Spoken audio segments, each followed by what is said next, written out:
మద్యం మత్తులో రోడ్డు మీద పోయే వాళ్ళను కొట్టడం, మద్యం మత్తులో దాడులు చేయడం, దౌర్జన్యాలు చేయడం ఇవన్నీ చూసాం. ఇప్పుడు అదే మద్యం మత్తులో ఏకంగా పోలీసులనే కొట్టారట.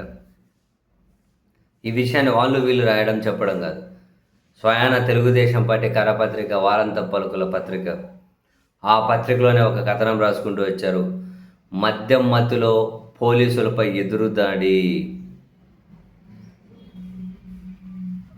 అంటే మచిలీపట్నం దగ్గర మద్యం మత్తులో ఉన్న కొంతమంది యువకులు పోలీసులను కొట్టడం కలకలం రేపిందట. తర్వాత విధి నిర్వహణలో ఉన్న పోలీసులపై దాడి చేసిన ముగ్గురిని ఆర్పేట పోలీసుల అదుపులోకి తీసుకున్నారట. మచిలీపట్నంలోని బలరామునిపేట జగ్జీవన్ రామ్ నగర్ ప్రాంతంలో కొంతమంది యువకులు బహిరంగంగా మద్యం సేవిస్తున్నట్టు పోలీసులకు సమాచారం అందిందట. వెంటనే అక్కడికి చేరుకున్నారు పోలీసులు. చేరుకుంటే అది చేయడం తప్పది, ఇది మొత్తం మీద అయితే వాగ్వాదం జరిగితే వెళ్ళి పోలీసులను కొట్టేశారట. ముగ్గురు పోలీసులను కొట్టేశారు. బహిరంగ ప్రదేశంలో మద్యం సేవిస్తున్న వారిని పట్టుకునేందుకు వెళ్ళిన పోలీసులపై వాళ్ళు తిరగబడి దాడి చేశారు. విధి నిర్వహణలో ఉన్న పోలీసులపైనే వాళ్ళు దాడికి దిగడంతో అక్కడ పరిస్థితి ఒక్కసారిగా ఉద్రిక్తంగా మారిందట. సో మొత్తానికి ఎట్లనో ఆ మందుబావులను ఆర్పేట పోలీసులు అయితే పట్టుకున్నారట. చట్టాన్ని అతిక్రమించి పోలీసుల విధి నిర్వహణకు అడ్డుపడినందుకు వారిపై కేసులు నమోదు చేశారట.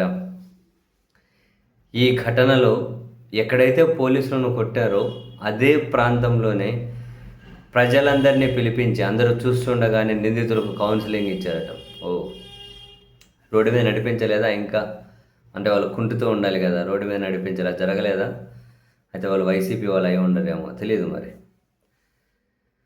మద్యం మత్తులో చేసే చర్యల వల్ల ఎదురయ్యే చట్టపరమైన పరిణామాలను పోలీసులు వాళ్ళకు వివరించారట.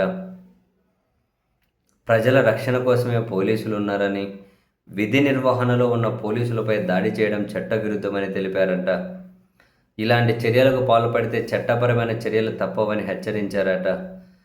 ప్రజల భద్రతకు విఘాతం కలిగించే చర్యలను సహించబోమని, ఇలాంటి ఘటనలు పునరావృతం కాకుండా కఠిన చర్యలు తీసుకుంటామని చెప్పారట. చట్టాన్ని ప్రజలందరూ గౌరవించాలని పోలీసులు చెప్పినారట. అంతే.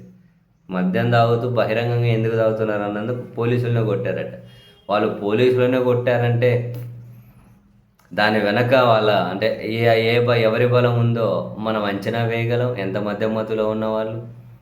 తర్వాత పోలీసులు అక్కడికే వెళ్ళి కౌన్సిలింగ్ ఇచ్చి ఇట్లా పనులు చేయకూడదు అది ఇది అని చెప్పి అక్కడే కౌన్సిలింగ్ ఇచ్చారు అని అంటే మరి ఇంకా మందుబాబుల వెనక ఏదో శక్తి ఉందమ్మా అని సినిమాలో డైలాగ్ ఉన్నట్లు వాళ్ళ వెనక కూడా కనిపించని ఏం శక్తి ఉందో మరి.